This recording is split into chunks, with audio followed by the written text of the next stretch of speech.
Saya setakat ini hanya melihat secara kasar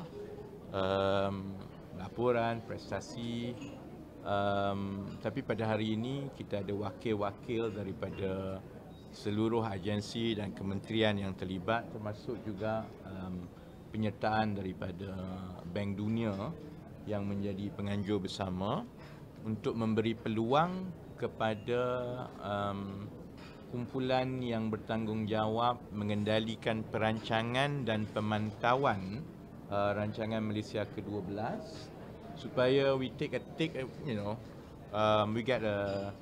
stock where we are, terutamanya dalam keadaan kita menjangkakan cabaran ekonomi dunia lebih mencabar tahun depan, and certainly that will have a spillover effect to the country. One of the first tasks that I hope I can collaborate with the ministry and with our civil servants, also to work with other relevant ministries, are to simulate different scenarios given different economic outlook for next year and the year after, because my ministry is involved with long-term planning and long-term development, especially capacity and capability building kind of projects. Obviously, any further shock to the global economy will have its spillover effect to the country, and what we want to do, and hopefully it can equip the new government better in navigating this, is we want to see how different directions and different quantum of the shock produce different spillover effects to the country. So hopefully we'll be able to see if, for example, if global recession does take place, what will be the extent, for a certain extent, how it will affect us fiscally, how it will, not just a question of growth, but also in many other aspects as well. And that would allow us, hopefully, to assist other ministries, especially finance ministry, to be able to see how we can strike a balance navigating these 2 or 3 difficult years. Never mind the fact that we also have to be mindful of the very high expectation of the public, that this government has to deliver very quickly in matters that have immediate improvement to their livelihood. So, it's a multi-dimensional challenge. So I hope I can be given the space and time to be able to see how different scenarios can help us achieve all these multi-dimensional challenges in the next 1 or 2 months. Okay, so that's the dry one. I'm sure you guys are bored about that. You want to ask about other things. Any questions? Ada soalan?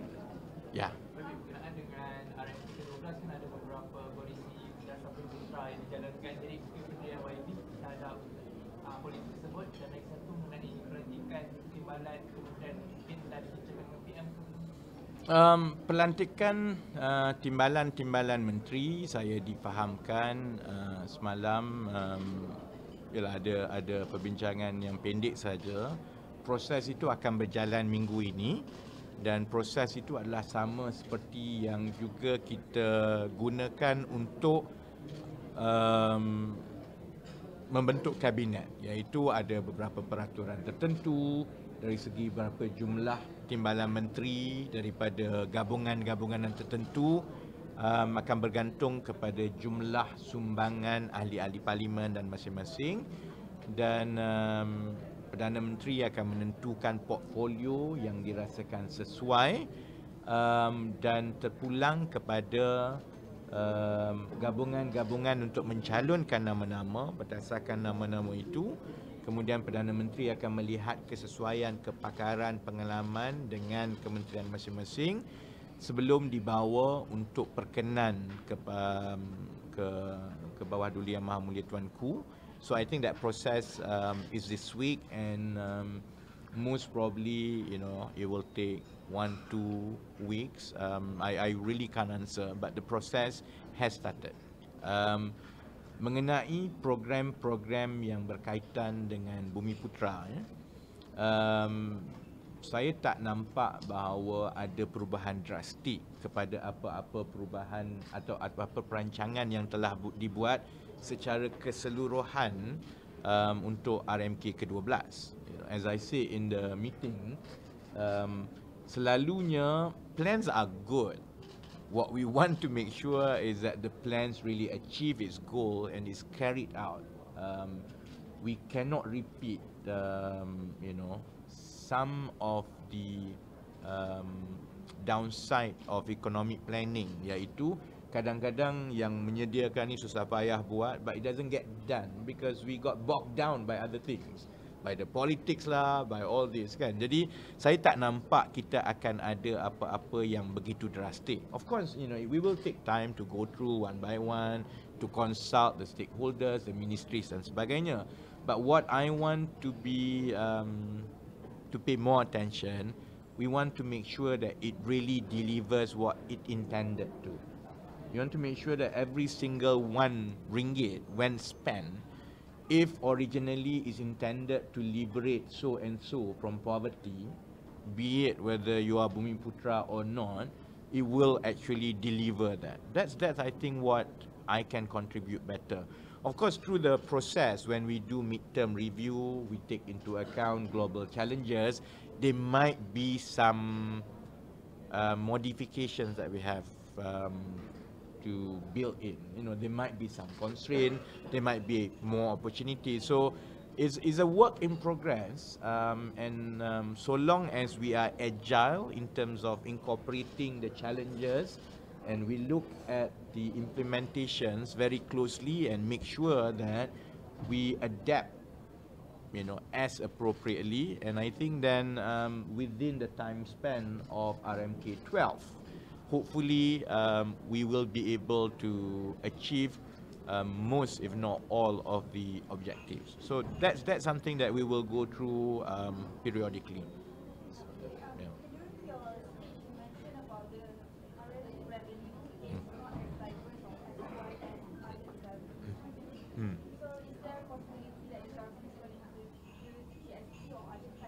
It's not my place to say that because it's finance ministers. But of course, I'm sure our job here at the Economic Ministry is to provide possibilities and, as I said, scenarios, as well as some planning and some projections. The decision on how to strengthen our revenue, be it in terms of the revenue streams, how robust it is, how varied it is, will definitely have to be made collectively as a government. But I think it is also open knowledge that we cannot depend too much on, for example, natural resource related revenue, for example, or commodity related revenue. But I think it is something that is too early and also not in my place to comment on that. But I'm sure it is a subject that will become the focus. When I say the subject, I don't mean introduction of GST. I mean making sure that our revenue streams are more robust, especially given the challenges that we are facing. And as I mentioned in my speech, we hope to be a lot more creative and innovative, not just in terms of the makeup of the economy, but also, I suppose, in terms of how we approach all these so-called structural economic questions. how varied our revenue streams, everything. We hope to be able to see from different angles. So that's why I think tax or taxation alone may not be the only angle that we look for. Obviously, over the long term, you do want to vary your taxation streams so that it's more robust and it's less dependent on certain industry. But there is a process that cannot be decided or done abruptly within a few months that you take government. It does take some time, but it's our job to make sure that we provide enough scenarios for the cabinet to consider. Why would cabinet sehingga fiscally responsible to effectivize our entire revenue stream? The GST fiscally responsible. I can't speak on behalf of cabinet, unfortunately. And to be frank, I think it's really too premature for the time being. I think it suffices to say that we are fully aware of the need to make sure that our revenue is more robust, and that's an age-old question and an age-old issue that certainly will take some time for this government to look. And hopefully, as I say, we'll look at different options, not necessarily just indirect tax. And that is, again, should be asked to the finance minister, not to the Minister of Economy. Yes. And you said that you hope that people will give you time and space to deliver a short runway. How much time do you think you need? And within 100 days, what do you want to be able to achieve? What do you want to set yourself to be? I mean, there are low-hanging fruits that I think we can achieve within 100 days. One of the things that I've already discussed with the senior leadership of the ministry is that we really want to make the economy, the bread and butter, as a center stage of nation building. I think in the last 4 or 5 years, for example, a lot of the discourse in this country is about race, is about power. People, only economic journalists like you, who will most probably want to listen to how the macroeconomy is going. There are certain things, for example, that I have to work very closely with Department of Statistics to really see how we can pivot the focus of society to something that really matters more to them. For example, job creation. For example, salary. It's something that people talk all the time. Unfortunately, perhaps the government in the past was a bit lagging in terms of meeting this expectation. What matters to the public must matter to the government. So some of those, for example, pivoting the discourse of the society towards something that is more about the economy that matters to them. That's something that I hope we can achieve within 100 days. So there'll be a lot more engagements, definitely. We want to make economic planning, economic direction more transparent. We want to engage a lot more in the future, and we want the public to focus on that. Not really the kind of hate speech or which politicians say what. So I hope that's something that we can do without really any structural change to the ministry or to the government. So that's something that will be able to deliver very quickly. But definitely the most important task in the next 100 days is the budget. So the Economic Ministry has to work very closely with the Finance Ministry for us to be able to present a sustainable budget that gives the best value of taxpayers' money. So I think that will preoccupy a lot of our work in the next 30 to 60 days.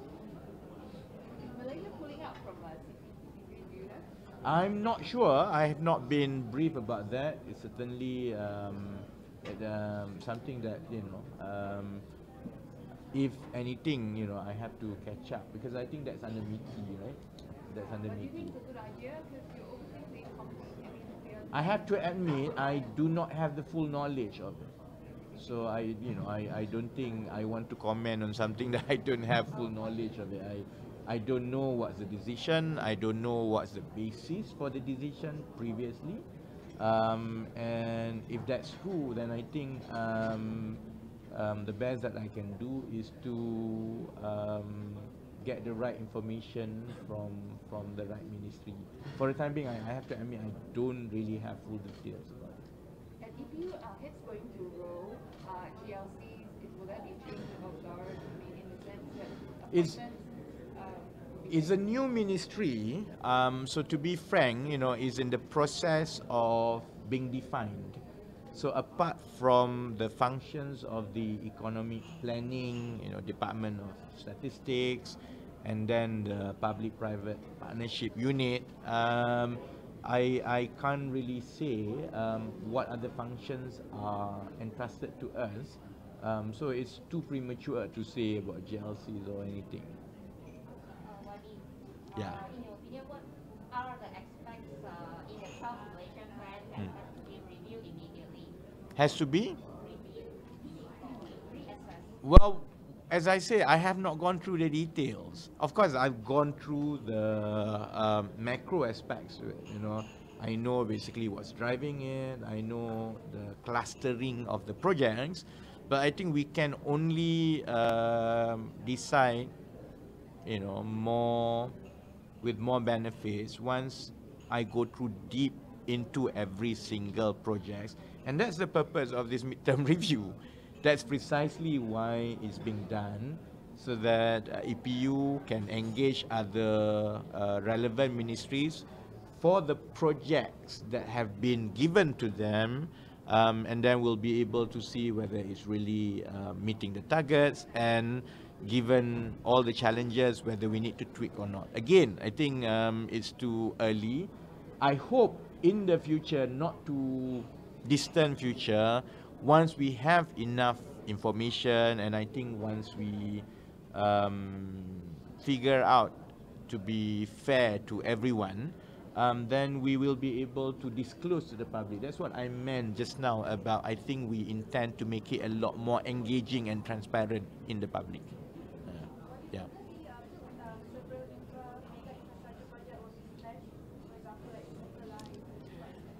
Well, again, I think, I'm an idiot if I can say yes or no to questions like that within 48 hours of assuming a position. Yeah, that's the answer. And I don't want to be an idiot. Yeah, yeah, yeah. Was there any project that jumping out to you that might be I haven't looked into details of every project. I haven't. I just look at the macro numbers. And you won't be able to say or comment about anything unless you start going through projects after project. Even then, you really have to sit down and engage with the relevant ministry. So I think the process is that we do midterm review. Of course, we follow the tracking. We have to see in details. We have to engage. And then whatever changes, for example, obviously will be fed, our view and our monitoring will be fed to the finance ministry, because at the end of the day, the allocation of resources will be done by the finance ministry. The approval, the allocation resources will be done by the finance ministry. So perhaps you have to wait maybe another 2 months before you can pose that question to the Prime Minister. But he was going on and on about this now, about about removing the monopoly, dismantling the cartels, the middleman, and all these. Can you please explain a little bit? He is saying that all this can be done, so that you help the farmers and all. But the way he's going about it, it sounds a little bit like which something people say that it's putting a stop to 7 billion out of the billion flood relief and mitigation. Is it a wise move, given that we are in the middle of a monsoon?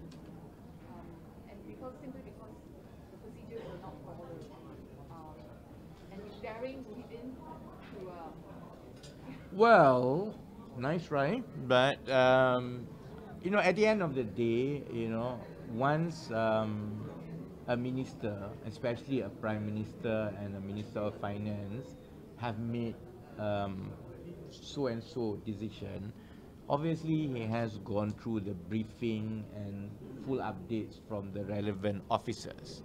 It's within his purview, and if we were to make sure that we get the best value of every single ringgit of taxpayers' money, then I think everything that is needed to contain whatever trespasses in the past financially, I suppose everyone has to support, and everyone must support that. I'm sure when such decisions have been made, there were enough considerations to take into account how it will affect the stakeholders, you know, how it will not jeopardize the need for such infrastructures. Because at the end of the day, you know, my own experience during the campaign, a lot of these complaints actually come from whistleblowers from among the civil servants, because they fear not only that the price is not the best value for the government, but they also fear the successful delivery of that project. So, you know, you have to balance between, you know, I think it makes sense to say that any project that involves public interest, such as urgent flood mitigation, should be carried out as soon as possible, granted. But we also want to make sure that the project can be carried out on time within the budget at the best value. So that is definitely, I think, the consideration that would have taken place. Yeah. Yeah, Ken. You can ask anything. If I can answer, I will answer. Mengenai pendahan Dato' Sri Saifuddin Abdul kata pakatan antara PH dan PN dah berlaku, dah wujud di hari lagi. Jadi komen Saya dah tanya dia soalan itu semalam, kerana sudah tentu dia menimbulkan banyak tanda tanya lah, kerana di peringkat PH dan PKR memang tidak ada sebarang perbincangan sebelum PRU. Memang keputusan secara strategi pilihan raya ialah untuk masuk dan menang 112 sekurang-kurangnya, kan. Jadi saya tanya dia semalam, dan penjelasan beliau, I think saya ingat lah, sama ada konteks itu disalah faham ataupun mungkin pandangan itu tidak sampai kepada pembaca. Konteks beliau ialah memang hubungan dari segi tidak mencari musuh politik dan menjalin kerjasama menghormati hatta dengan UMNO sekalipun. Perkara itu memang telah diamalkan oleh PKR dan PH sejak daripada awal. Itu yang membolehkan dan memudahkan proses rundingan sehingga kerajaan perpaduan dapat ditubuhkan dalam masa yang cepat. So what he meant was, it is by you know, our by default that we've always taken a very professional approach to political contests, even with UMNO in the past. That nothing is personal, that whatever we say was very objective in the interest of the public, but we have always maintained as well the due respect for every party that exists in this country, because there's nothing personal.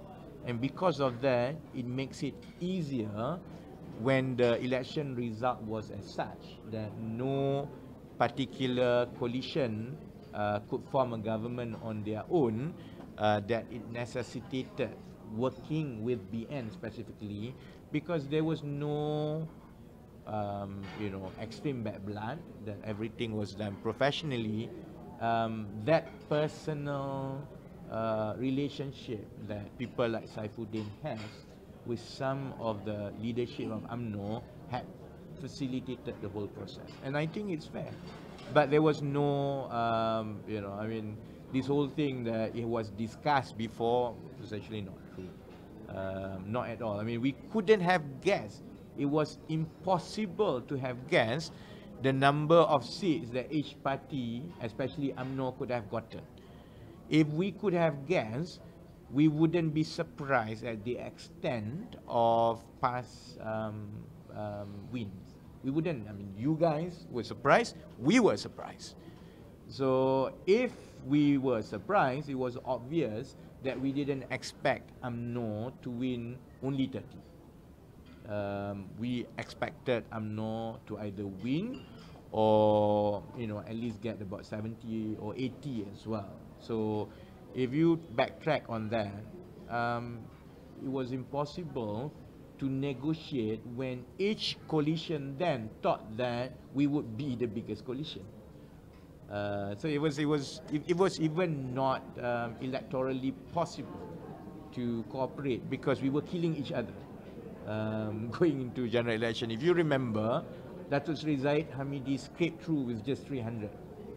So if you think about it, you know, if there has been a discussion as alleged by our political detractors, obviously he didn't have to wait until the wee hours just to be announced as a winner with just 300 majority.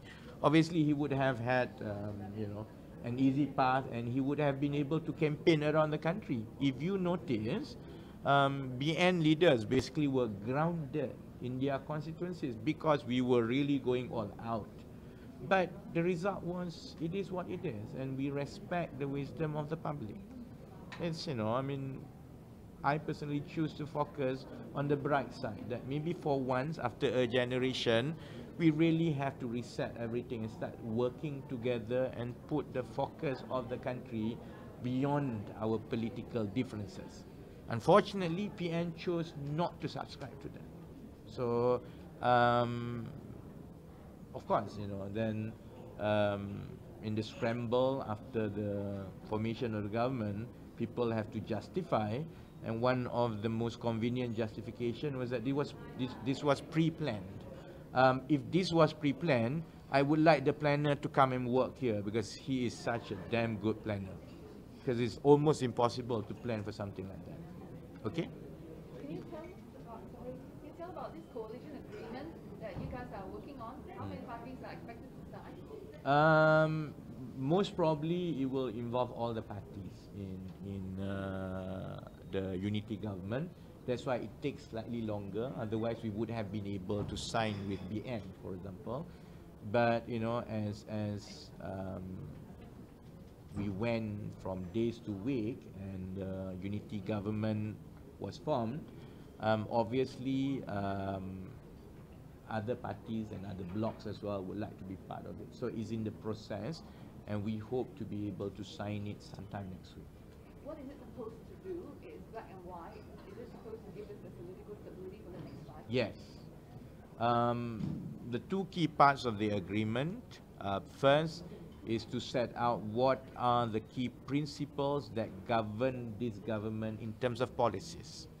Because the last thing we want was that the public thinks that it's a marriage of convenience, that it's a government, but each bloc brings their own idea, their own approach. You know, PKR goes to the left, UMNO goes to the right. You know, we don't want that to happen. We want a very cohesive government, well bound by a set of policies and a set of principles. So the major part of that document is actually setting out what are the key programs and what are the key objectives of this government, from which all the you know, more micro policies can be derived respectively by the ministries.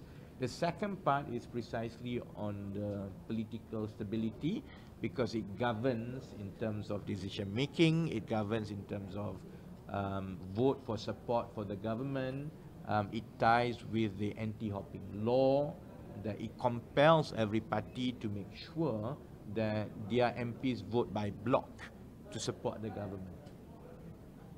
Dengan gaji 20%, macam mana dia boleh benefit kepada rakyat? Sebab dia kata patut 20%. No, I think it's not about the quantum, it's about the gesture and it's about the commitment, Kalau contohnya, kita ada kerajaan yang kata mengutamakan rakyat dan kita mesti dapatkan nilai yang terbaik bagi setiap RM1 wang rakyat, tapi menteri 1 sen pun tak nak potong, then something is wrong. You have to walk the talk. So it's actually not really about the quantum, it's about the commitment and gesture, and obviously that signal will filter throughout the government. So contohnya when we start talking about getting the best value of taxpayers' money, it doesn't make a mockery of the ministers, because imagine, we go around telling we must get the best value, but we are spending and we are not willing to even cut a single cent. So I'm sure it will be cut even more after this, but some of those cuts come directly from the salary.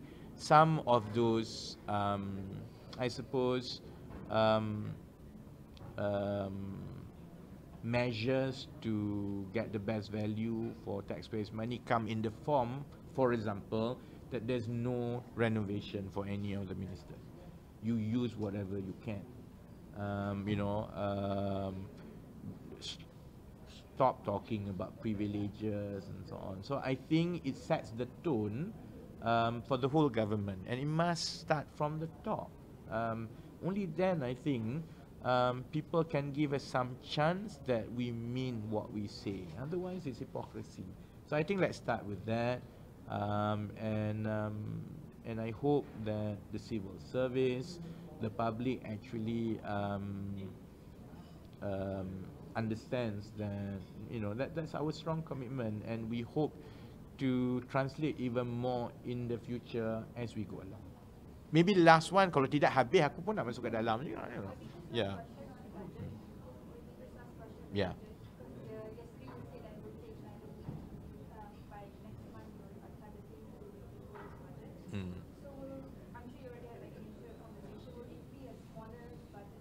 I'm not the finance minister. No, okay, I see, the budget every year will be made up of 2 components. One is OPEX, operational, annual by annual. One is development expenditure.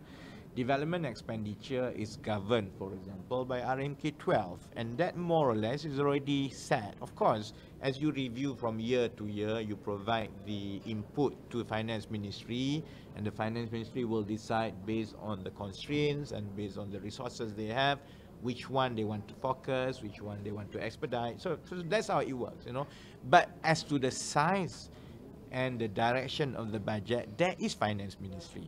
What we do is basically to focus on long-term capability building, and that comes in the form of the right projects, that comes in the form of the right, communication and direction of the economy. So I think all those questions about budget should duly be addressed to the Finance Minister.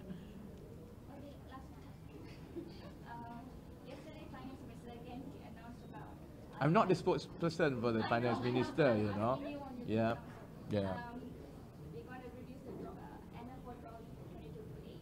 Sorry? Oh, yeah, the draw, yeah. From economic perspective, Mm. the other same sector players such as breweries, stores, and gaming casino companies, sort of having the same anxiety that something might be coming towards them, and so they might be charging for. What kind of message are you trying to send to these players? No, I think I can't comment. I think it's not my place to comment on every specific decision that is made by other ministers. That's not how government works. What I can comment is about what we want for the economy in the long run. We want to be resilient. We want to have a higher content. We want to depend less on certain revenue. And that covers all, either syntax, either over dependency on commodities or oil and gas or hydrocarbons. So the decision by the cabinet, for example, which comes first, what goes first, that is the day-to-day, week-to-week decisions by the cabinet. But our responsibility as Economic Ministry in charge of the overall planning, obviously we want to focus on all those key capabilities that hopefully if it gets done in the next 5 years, we definitely have less dependency on such revenue. Kami dah file di mahkamah. So I'll see him in court. Okay, thank you. All right. Thank you so much. So thank you very much. Woi, lama lah pukul. That's 40 minit. And 70% of the question is not related to me. But you think that kind of contract can stand out in a court of law? It's Which one? Freedom Association. This kind of political stability contract. That's for the lawyers. You know, And then some of the key people who work with me to draft are lawyers. so it's next week you can sign already. We hope to sign it. Except PM and the rest will sign. No, PN doesn't want to be part of it. Yeah, but the rest will sign. Yeah. Okay, thank you. All right. Thank you so much. Okay, kita jemput untuk minum sebelah. Terima kasih semua. Terima kasih.